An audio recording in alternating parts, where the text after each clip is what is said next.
most of my career post-Chicago undergrad, I spent it in some way, shape, or form recruiting, scouting, hiring, finding talent all over the world. And one of the challenges that I kept on bumping into was meeting people who are fabulous, interesting, creative, wonderful, but not particularly engaged or excited about the jobs that they were doing. And so running global recruiting for AB InBev, from Russia to China to Brazil to everywhere, the same thing happened from the C-suite all the way down to the interns. And so I decided to quit the corporate world and help people, coach people into careers that were more fulfilling, engaging, and exciting. And that coaching morphed into classes and workshops and teaching and speaking all over the world, in addition to advising for companies. But then the big question that I started to answer earlier this year was, how might we empower success in the uncertainty of this economy? Because I started to see the huge impact that technology is having on the workforce and the workplace. The massive shifts in what's going on in workplace dynamics in general, and a few other factors. And so you'll notice, if you can see the video, that I am coming at you today from my mobile office, because I am literally living what the future of work is. I put all of my stuff in storage, save a rollerboard, a carry-on bag, and a tote bag, and I am pushing my own life to an extreme of what the future of work will mean. So I'm super, super excited to share with you today both what I am finding on the road, literally on the frontier of the future of work, and the research that I've been doing, all in the name of turning the amazingness that is this economy into yours and my professional success. And as Linda said, we will be taking questions throughout the entire conversation. So, by the end of tonight's workshop, by the end of today's workshop, we will have explored how the information economy is changing the professional landscape. We will have learned the mindset needed to empower success in coming years, explored the kinds of education that are going to help you empower your own success and the things to pay attention to out in the marketplace, and then finally learned a new perspective of career design. This is what I've been working with clients with, that I created since I quit the corporate world, but it's even more relevant now as we're looking at the context of what's going on in the world. So what is going on in the world? What's going on in the workplace? So I just want to provide some context here.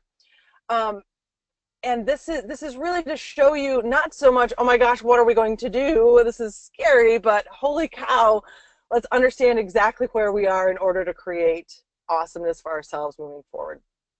So there's a fabulous study out of Oxford University that looked at 702 jobs in the ONET, which is Department of Labor, the jobs that are registered there here in the United States, and predicts that in the next coming years, 47% of the jobs as exist today in the US will be computerized or taken over by robots.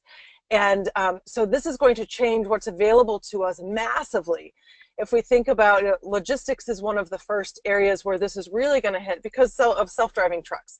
And if we think about what the implications are going to be with this, it's self-driving trucks. There are 3.5 million truck drivers in the US, but so those jobs will move away. But what about the ancillary industries around this? Right? So these are some of the interesting things to begin to think about. So there's computerization of jobs. What else is going on in the workforce? So for many of, I know some of you who are on the call today, many of you are doing contract work either by choice or because there aren't jobs, at least at the moment, in the area that you're looking for that are full-time. And this is a trend that is increasing quite quickly. In Europe, since 2010, more than 50% of the jobs that have been created have been contract or freelance work. And that's not simply entry-level positions. It's medical doctors, it's senior executives. It kind of runs across the board. So understanding, what do we think of as success? What do we think of as employment? So that we don't get frustrated when more and more and more of the jobs are contract work. There can be a question of, how might I use this to create more opportunity for myself? There's a fabulous article in the New York Times that highlighted the statistic that over 50% of the jobs in Europe are contract work, or the new ones that have been created are contract work, and they profile 5 or 6 people who are really frustrated by this in some way, shape, or form, either because because of the constant need to look for work, or because they expected to have full-time salary jobs and those just aren't available. And so that's a way to go about doing this, the frustration, but there's a lot more opportunity here. And I'm going to walk into what all of that is for everybody. And then there's a third huge factor in that will affect or impact what the work world looks like. And this is like the deliciousness of the unknown with this. In the next 5 to 7 years, there are going to be at least 3 billion people, 3.5 billion people who have never had access to the internet before, who are now going to have access to the internet, smartphones, and all of the opportunities that these kinds of things provide, meaning free education and democratization of opportunity. Anyone who has a cell phone and Wi-Fi connection could be selling you something, right? So what does that mean for competition in the marketplace? This is just fascinating, fascinating stuff. So as I was just reading about the workforce in general, I started to look at kind of the overarching picture, and there's this beautiful confluence of events that is on the cusp of happening. I'm convinced that, in terms of a hockey stick of change, we are just before the inflection point of exponential movement. And those 3 factors are, as I mentioned right out of the gate, the technology, right? So the computerization of work, and what does that mean for our workforce? What does work even mean anymore? The second piece of that being the shifting workforce population, baby boomers out, millennials coming in, so incentivizations that are different. Of course, the 3 billion people with access to the internet, and then the rise of contract work. And then there's a third piece here, which, depending on which economists you talk to, whether they're doom and gloom or a little bit more optimistic, we're in year 8 or so of very of economic growth, basically, right? And so of a bull market, and diving into a bear market or having a crash where the market crashes within, corrects itself, if you will happen anytime in the next 6 months to 3 years. So these 3 things combined together mean crazy amounts of unknown, but crazy amounts of opportunity for work. And that's what I want to walk you through right now. How do we prepare ourselves for success? And I've given versions of this talk in several places around the world, and this is a place where a lot of people are like, oh my God, it's doom and gloom, it's scary, what are we going to do with all of this? How am I going to create success? The world is changing, I don't like it. And there's a really important piece about this with mindset, which is a map only works if you know where you are, right? So there's this difference of if we're wanting to watch the sun rise, but we're running toward the west, that's never going to happen. So we need to know where we are in order to successfully plan where we want to go. So the first distinction around mindset is understanding the world as we wish it were, or that it could be, versus, or that we want it to be, or that we wish it stayed, versus the way that the world actually is, right?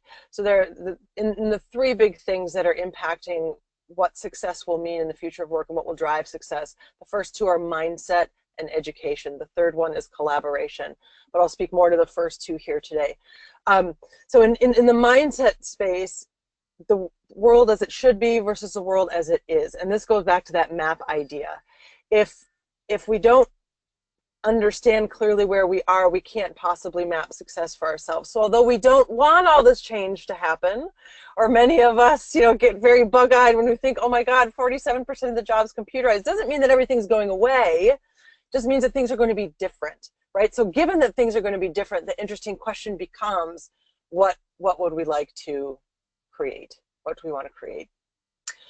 The second piece around mindset that's going to be critically important to empower our success in the uncertainty of this economy is this distinction between captain and captive, or who's in charge of my success and what's going on in the world?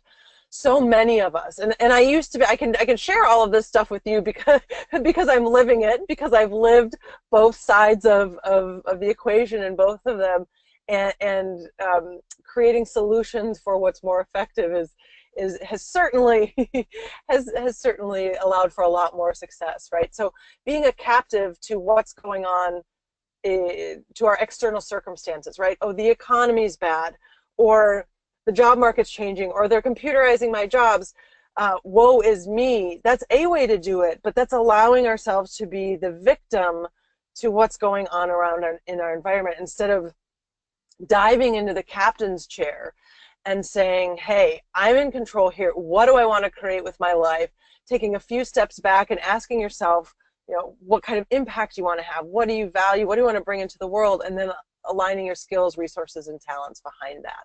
So in the face of lots of change, we can kind of get knocked over by it as though a wave, right?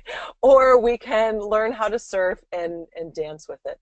So that's the second critical piece around mindset here. And then the third critical piece around mindset is understanding the distinction between how to do something versus wanting to do something.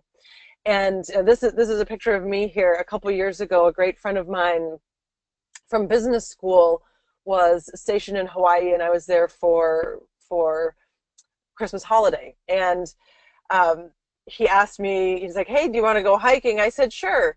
So I'm at my hotel, and he's about 15 minutes away from picking me up, and he says, how do you feel about vertical? And I'm thinking, I don't know how I feel about vertical, but sure, why not? Let's give it a whirl. So we go to Cocoa Head, which is an old communications tower, and I'm looking at this, and it's not exactly vertical, but there are railroad ties that you climb up to get to the top of this mountain to see the view. And I thought, oh, it's just stairs. I can totally do this. Now, there are 1,050 of these stairs, plus more to hike once you get up to the top. And I get to about stair 200, and I am huffing and puffing and blowing the house down, and it is just not pretty. But he's in the Army and, strong and fit and all this stuff, so I'm thinking, oh, man, like, I don't want to let him know that I'm about to wimp out on this. So, force myself to go. I get up to stair 300, and I have to sit down. I'm like, there's no way to do this. I can't do this. I have no idea how I'm going to do this. I have no idea how I'm going to do this. Then my ego started to kick in, and I was like, nope. I am not going to be defeated by this. I am not going to lose face here and show him that I'm just like dying. So I just decided that I wanted to do it, and I was going to do it. And then immediately after that, what happens is that, like, how am I going to do it? Oh, one step at a time. And that's what I did. I just looked head down, went up, and did it one single step at a time. And it's that kind of a mindset that we want to bring to this ever-changing environment around our careers, and in thinking about creating professional success. Because how do I create a career where I don't have a stable fixed job and a salary? How do I do this? The beautiful thing today, especially, is Google. How to do anything is immediately at our fingertips. But the want to, the understanding what we want to create, and the desire to create something, that's the motivation. That's what we want to get really clear about, because the how will kind of fall in line simply right after that. Excuse me. So before we move on to this next piece around education, I want to ask, what questions might I answer for you around any of these mindset pieces and the importance of mindset in creating success and empowering success in the future of work? Linda, do we have anything on the docket? We have one question about mindset. Do you have a particular mantra or something that you tell yourself every day to prepare and keep these on the forefront of your mind? I love this question. Yeah, Linda and I were actually talking about this before we got on the call. So there are a couple of things. One, I went to a fabulous program that Tony Robbins does called Date with Destiny in December of this year, and got really clear about what the purpose of my life is. And through that, have the purpose of my life, right, which I'm happy to share with all of you, which is the purpose of my life is to live fully in the freedom of my soul, igniting the flame of life in the hearts of those around me. So I say that to myself every day to remember who I am and what I'm up to in the world. And I'm working with this really powerful mastermind group, and we base our work in business strategy and in the text from Napoleon Hill's Think and Grow Rich.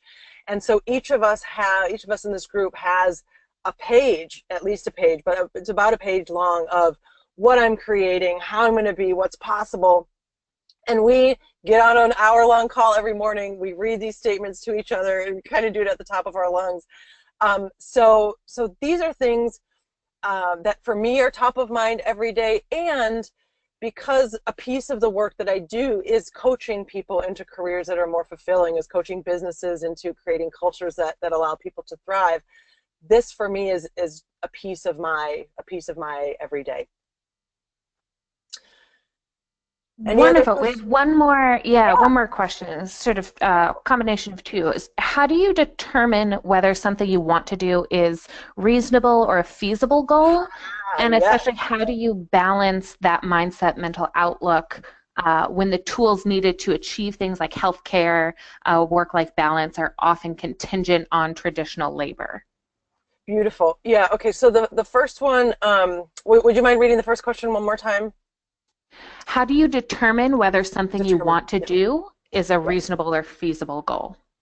Yeah, I love that. So how do you determine if something is so the word reasonable to me, um, I've almost eradicated that from my vocabulary, because like what is reasonable, practical? What does all that stuff mean?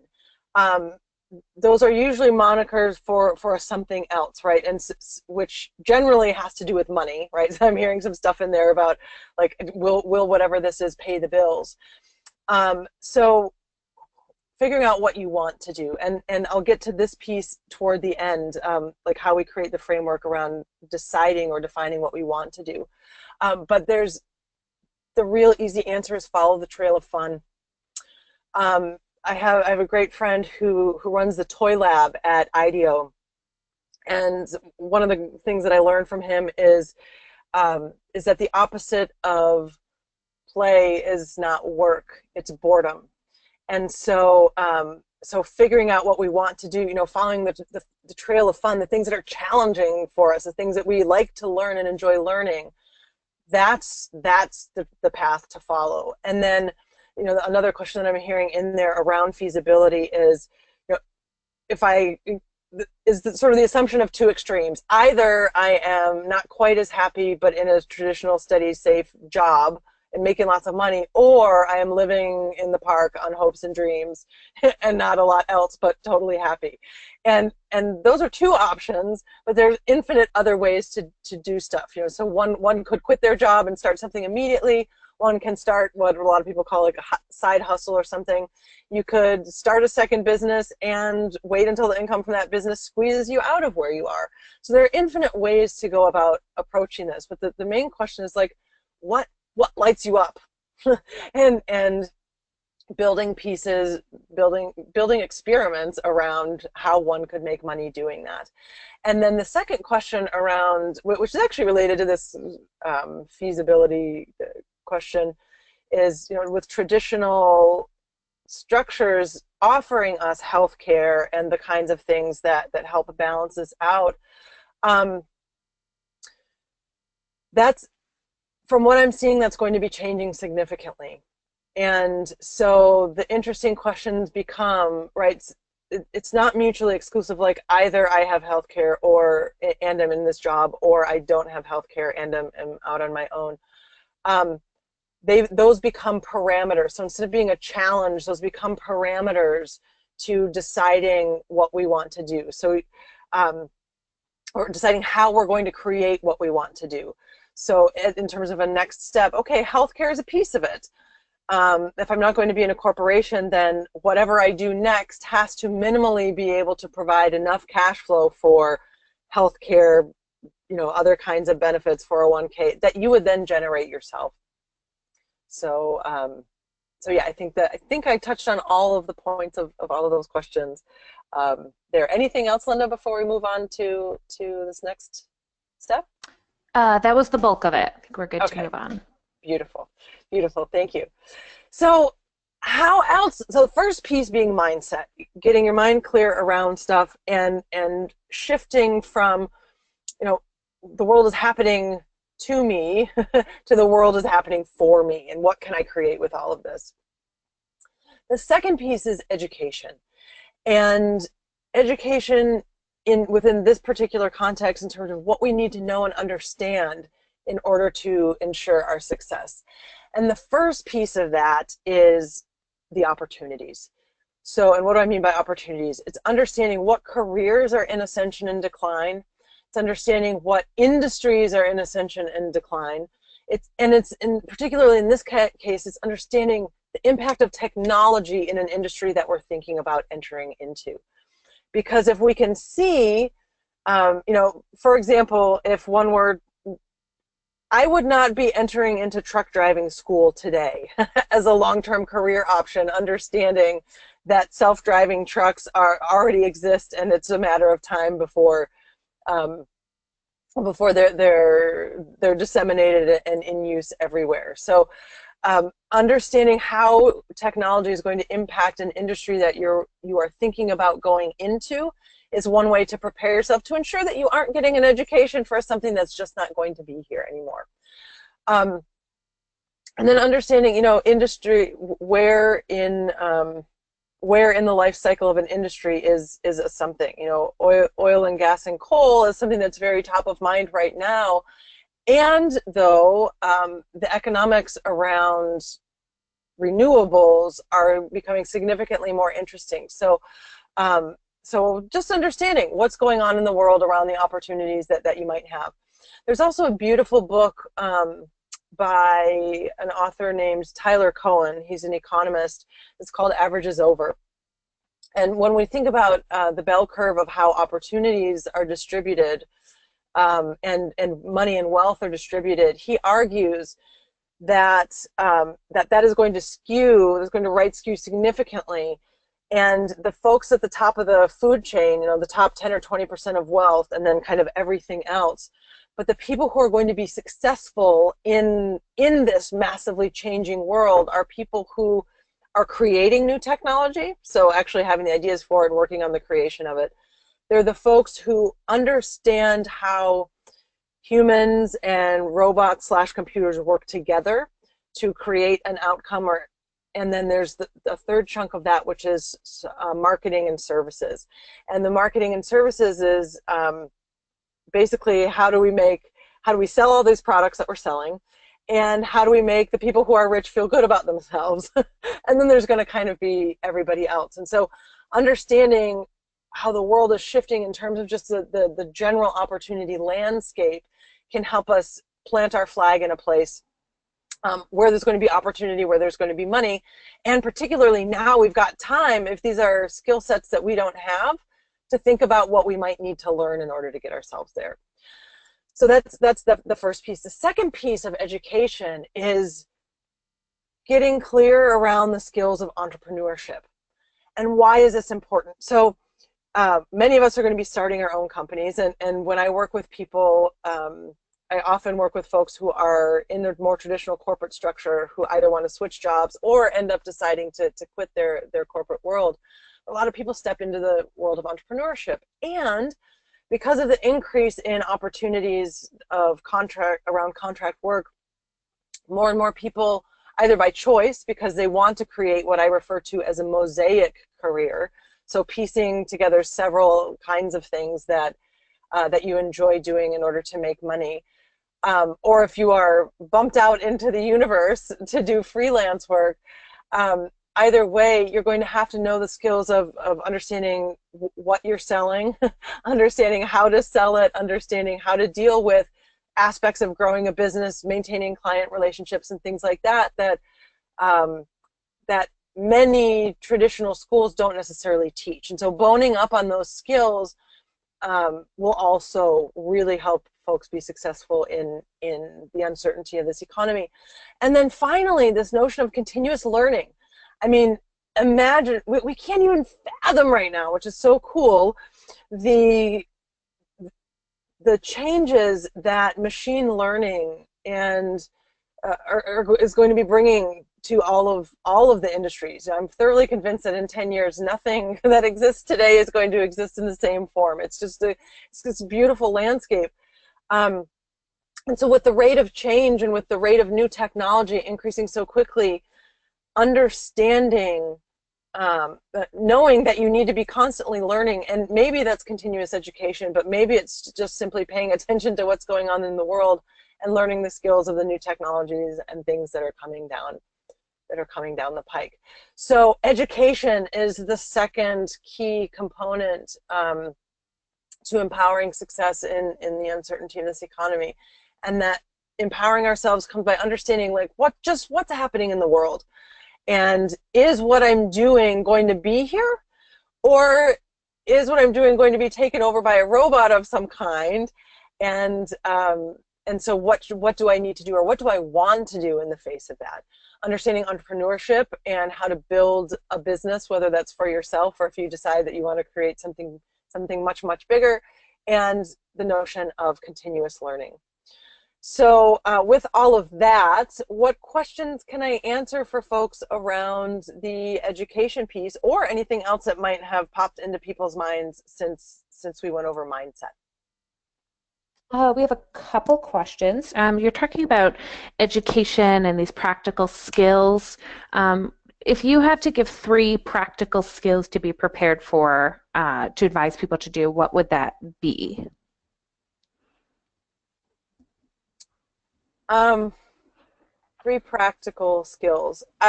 If I were not perhaps becoming coding literate, or just understanding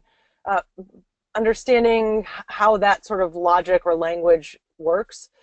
The most important things that I would really outline, the World Economic Forum has 21 or 22 critical skills that people need to have, or that students today should have in order to be successful moving forward. And one of the most important ones is learning how you learn, understanding how you think, understanding how you intake information most efficiently, because we're going to have to be learning so much more. And and things that, careers that we used to say, okay, I'm going for this one target and this is where I'm going to stay forever.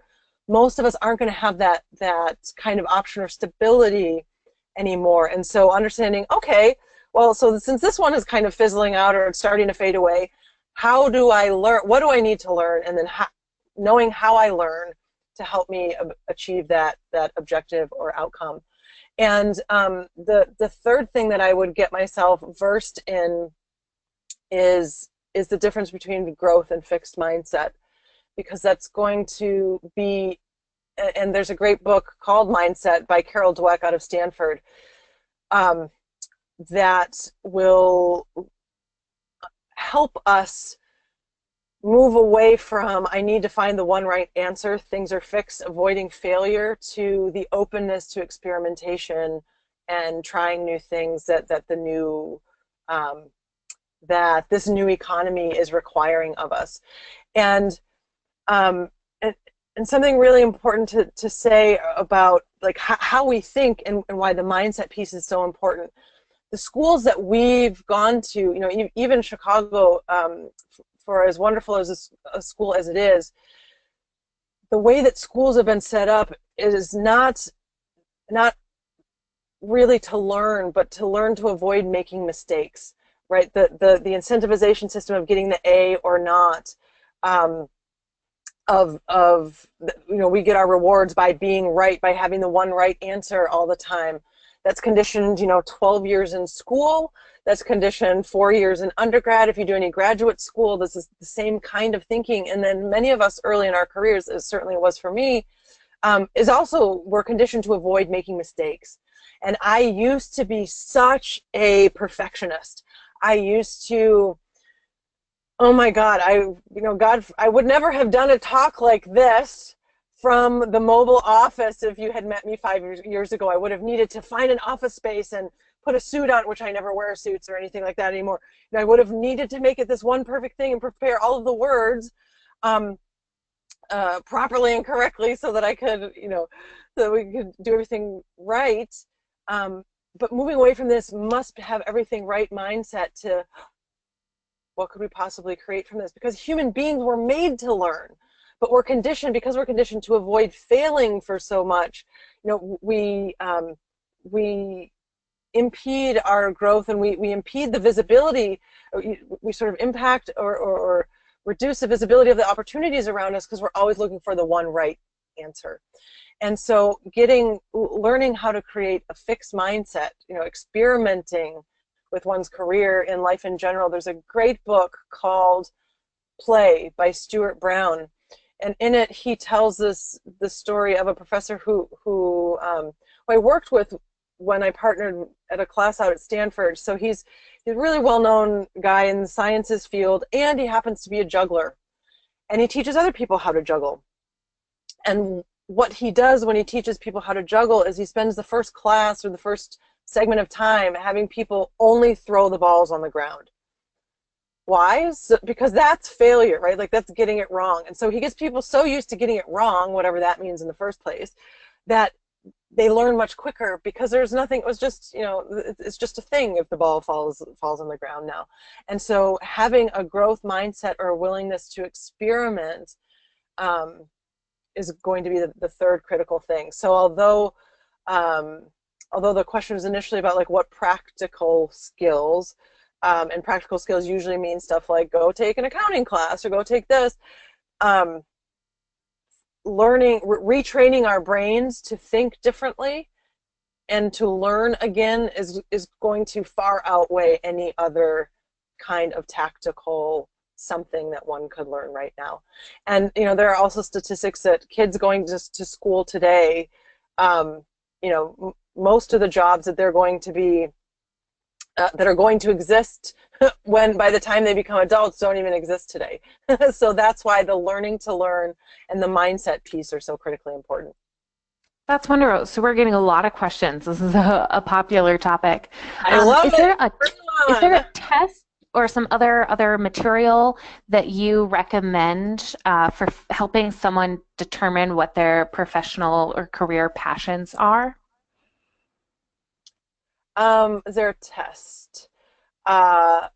So a couple of things. Yes, and I would offer to everybody that, in my own experience with crafting this career that I've created, that is like, that I love, which is helping other people create careers that they love and unleash their own, amazingness.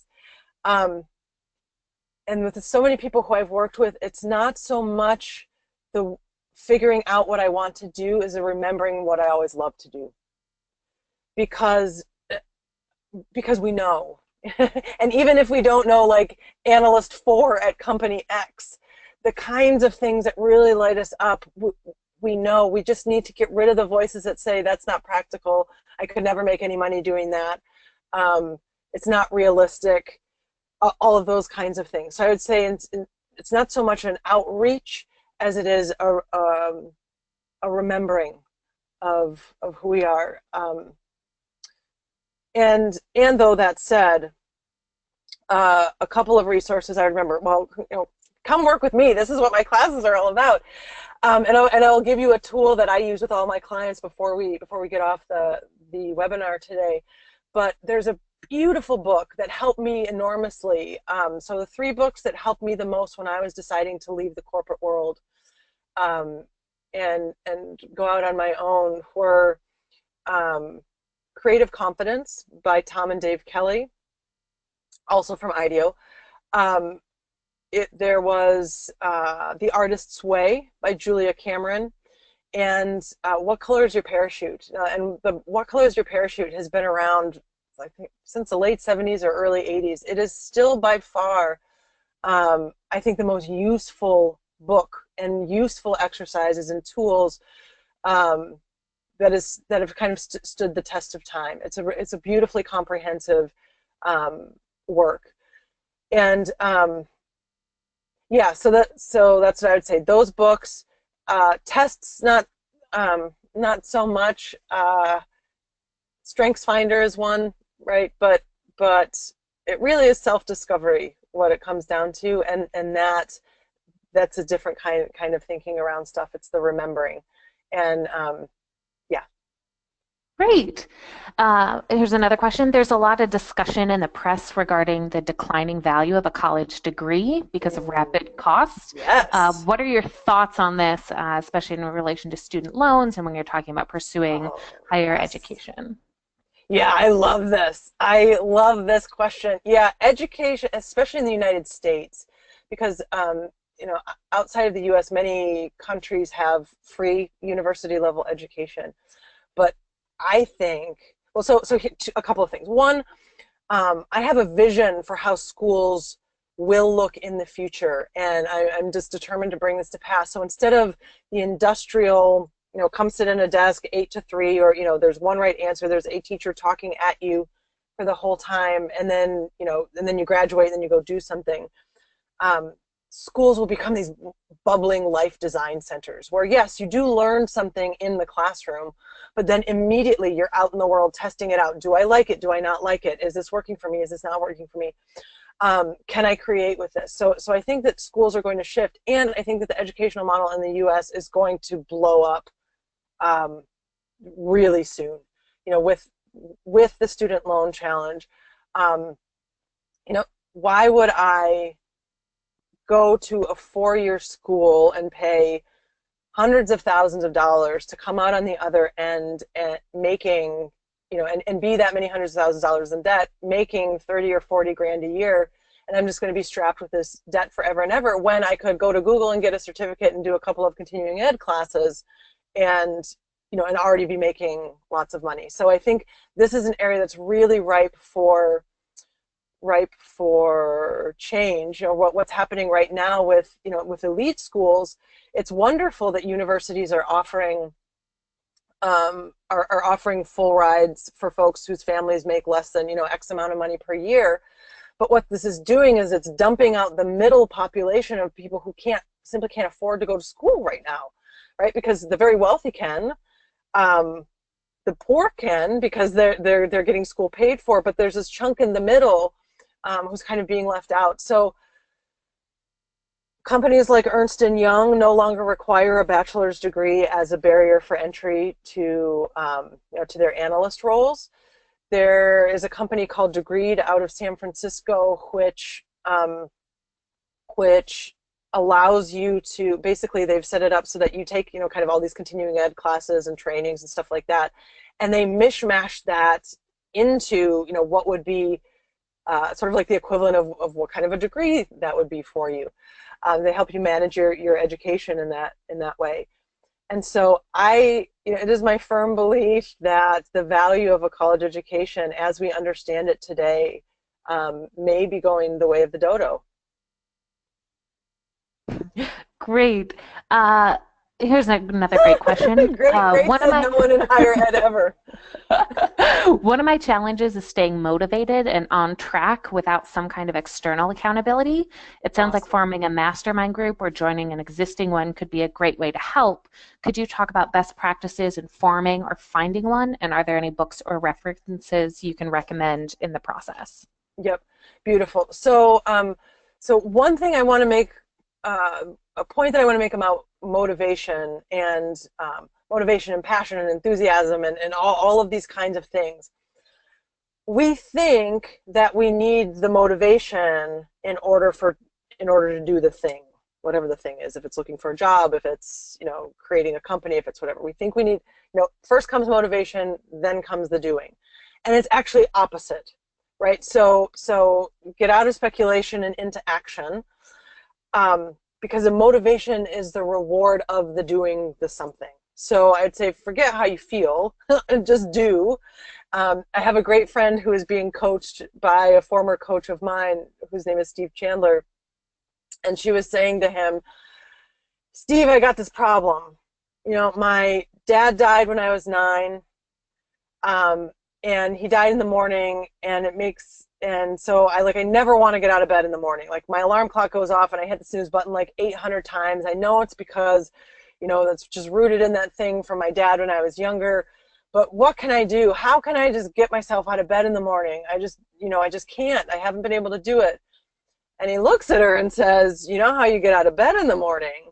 When the alarm goes off? And she said, no, that's why I'm asking you. And he just looked at her and said, you get out of bed in the morning when the alarm goes off. You just do it.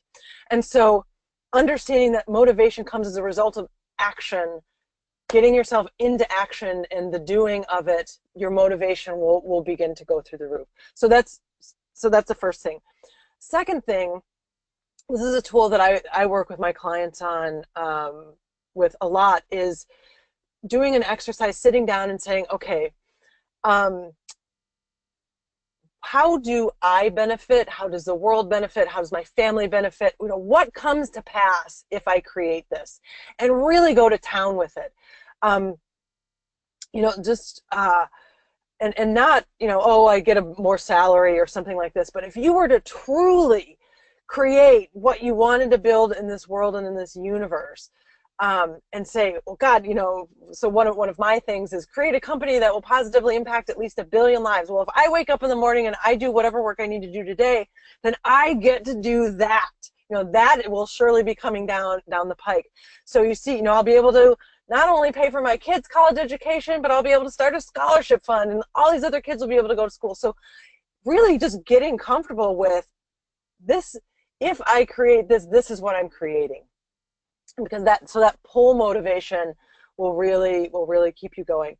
And then the opposite of that is also true. Excuse me. Humans are motivated by pain and pleasure.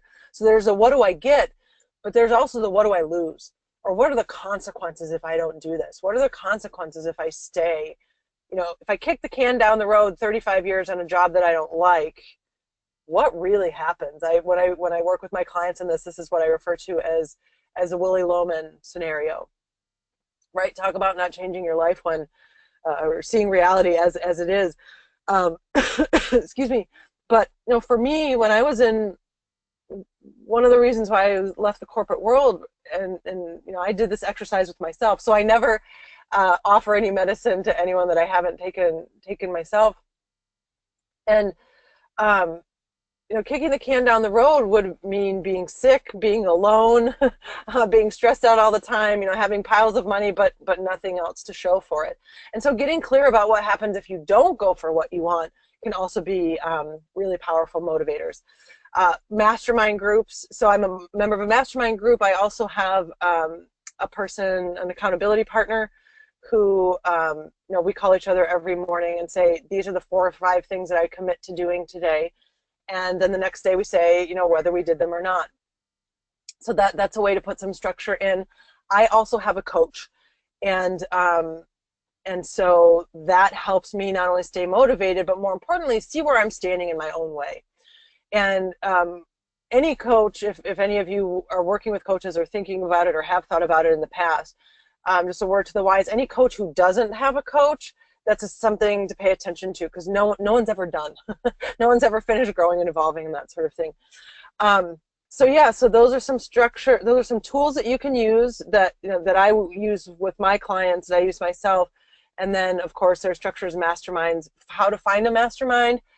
Facebook's a great way to create a mastermind. Hey, I want to pull a group of people together. I'm thinking about doing a project around X. Who would want to meet once a week, once a month, every day, whatever you decide you want to do. So Facebook's a great place. LinkedIn can be a great place to find people as well. Wonderful. Well, we have several other questions, but we also only have 15 minutes, so I want to keep mindful of the rest of the presentation. And we could try to do some questions after that. Beautiful. Yeah. So what I'll do, I'll go into how to think about career design in empowering your success. So we talked about the mindset, how we need to get our heads straight, the kinds of stuff we need to be putting inside our heads around education, and then so now, how can we think about our career design? And this goes This is rooted in that idea of growth mindset versus fixed mindset that we were talking about a little bit earlier. And and so there's a big difference. So the way that we used to think about careers, the way that most of us were taught, the way that I was taught to think about careers, versus what's really going to unleash us and help us to be powerful and successful in the uncertainty of this economy. So how we're taught to think about careers is what I refer to as building block or Lego career design. And what do I mean by that? You sort of have a look and say, okay, what did I learn in school? What do I know how to do? What do I sort of think I like? And what could I logically do with that? And you look out into the world and you say, oh, I could do this job or I could do that job. And then you go get that job. You do the job for a couple of years. You gain some new experience, insights, knowledge, and you say, okay, now that I've got this, what could I logically do with this? And you kind of keep moving yourself forward along this path. The only challenge with this, and the challenge will be exacerbated as the coming years unfold, is that if you make any decisions for yourself early on in your career that help you create a career that is not particularly exciting, fulfilling, or whatever else, then all you're doing with this method is compiling bad decisions on top of bad decisions on top of bad decisions over a long period of time. Right? And so this is why in the US, 68.5% of people are disengaged or highly disengaged at work, because this is just how we know to think about our careers. Not right, not wrong, not good nor bad. It worked really well in an industrial world when career success was guaranteed, and as long as you just got into a company, then you were locked in for life. It doesn't really work anymore. And so when I work with people, and the framework and systems that I've created around this do what I refer to as planting your flag. And that's taking a few steps back and saying, how do I want to be in the world? What kind of impact do I want to have? What are the things that I value? And getting really clear about those, and then aligning your skills, resources, talent, experience behind creating that. And that of the planting one's flag isn't necessarily job title X at company Y. It can be as vague as, I think I want to help people make their lives better in this career space, which was what I got. That was all I rolled with when I quit the corporate world. That was as structured as my thinking was around it, and it's developed into all of this stuff since then. And when people say, oh, but like, how would we do that? It doesn't seem really practical or realistic or whatever else. I always refer to President Kennedy and the space program and planting a flag on the moon, walking on the moon. When he addressed a joint session of Congress in 1961, he didn't, and said, hey, we're going to land a man on the moon in 10 years. He didn't say, and here are the 47 steps to get there. He was just like, get it done. And so everybody got their stuff together and got it, and lo and behold, less than 10 years later, somebody's walking on the moon. And it's that same sort of thinking. That can help one really create success. And in doing that, then there's a whole series of steps that one can take to get yourself to that. It's committing to creating the new opportunity. It's the actual creation of it, which involves self-knowledge and self-understanding. It involves actively engaging a community and a network.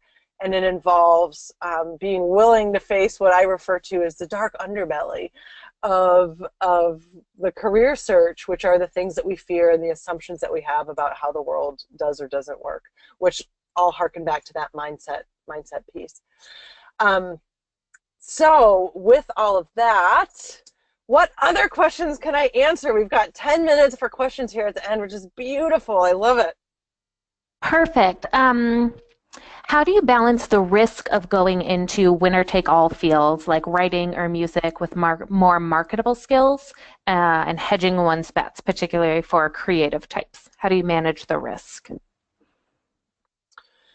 Yeah. So in that question, I hear some assumptions about the inherent riskiness of things. Two, that either I am going to be artist or something else, and that's a bad thing necessarily. I was reading a Harvard Business Review article by some guy. I don't remember who it was, but he's some successful consultant dude, and that's a very technical term. Um, and he maintains his corporate job very much on purpose because that helps him. So he's also a music producer and like some kind of a photographer and a sports something or other. He's got like 8 different careers going on, and he really likes his work with his clients in the corporate world. And so one can utilize, one way of stretching one's brain in order to fuel other kinds of passions.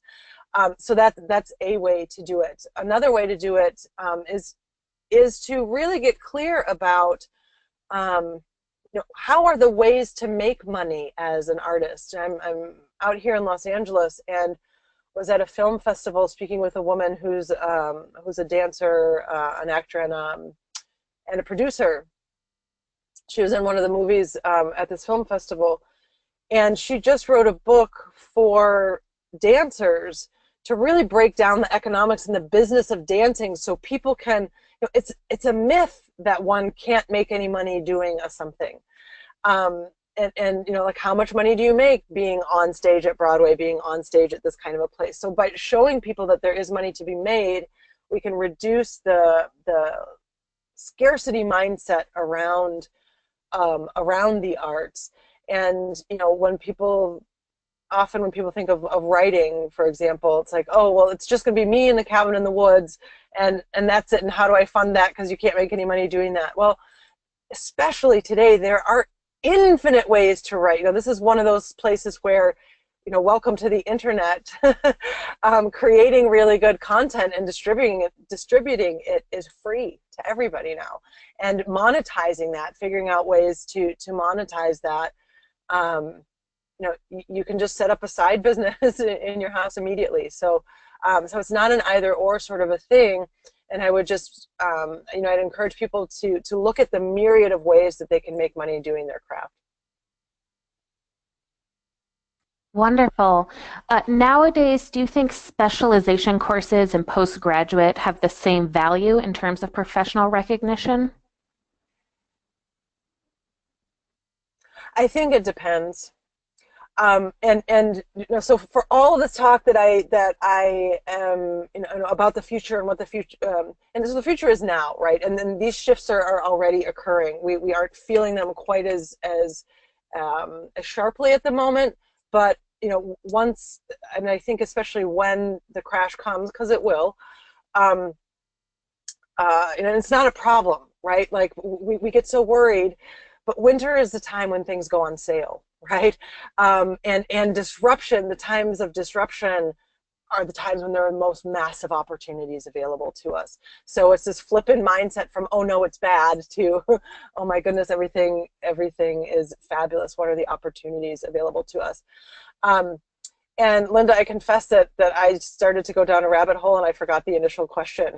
got a little excited there. So give it to me again.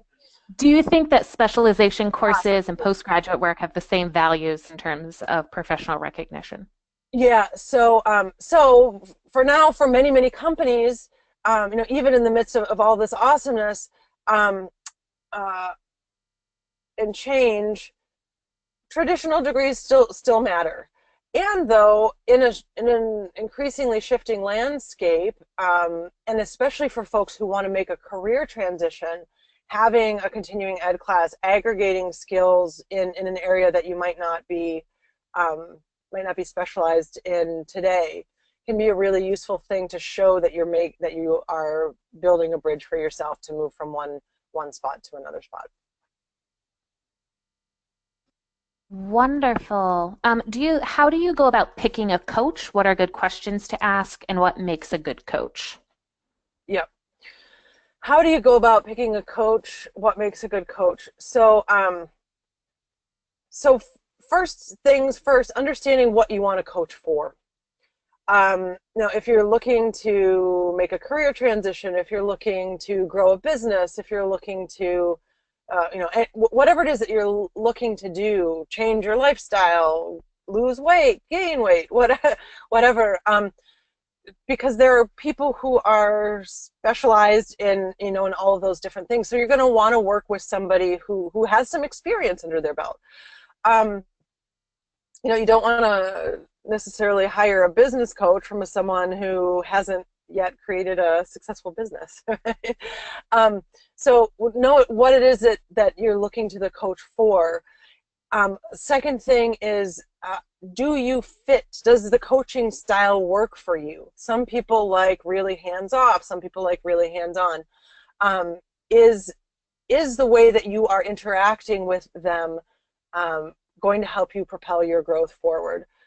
Um, and in terms of what kinds of questions do you ask, what kinds of questions one would ask, is say, how would you help me with this challenge? What kinds of things would we do together? What have you done in the past with this? What's your own experience doing these kinds of things that you're asking for? Being having a certificate of some kind or not having a coaching certificate of some kind. So coaching is an industry where there still is there's not very much regulation, and so the barrier to entry is very low. And finding excellent people can be challenging. So you're either going to want to find somebody. In my experience, whether they have a ton of experience or not, what matters is, are the questions they are asking you, are the things that they are inviting you to do, pushing you and your goals farther, faster, quicker, better, or is it not? Is your coach willing to ask you questions or drop truth bombs on you to help you? Because if you want to go to a coach to just, in my experience, if I wanted to go to a coach for someone to just tell me how great I was doing, it's like a waste of my time and a waste of my money. I want to go to a coach for someone who's going to say, hold on, even though you think you're doing great, what if this is only 10% of what you're capable of creating? I want someone who's going to reflect back to me how my assumptions about how the world is and how the world works are standing in my way of creating. And I want a coach who isn't going to hold me accountable, who's going to teach me how to be accountable to myself. So I hope that answers a question. I'm cognizant. Wonderful. Ooh, we got Unfortunately, we are at time, but I wanted to say thank you so much, Elatia, and everybody who attended. This was an excellent conversation, and I look forward to hearing everyone's feedback. Thank you for giving us your time today. Thank you all so much, and I just want to close with one quick thing, which is so you can connect with me on YouTube, Twitter, Facebook, all things great, and if I am going to give the first 3 people who reach out to me either through whichever social media or the contact page on my website, which is elatiaabate.com, the first 3 will get a 45 minutes coaching session with me if you've got questions about your career, you want to continue the discussion that we started here. Amazing. That's a wonderful opportunity. I'm so sorry we weren't able to get to everyone's questions today, but that's an excellent way to do so. Thank you so much, and everyone have a great day. Thank you. Bye.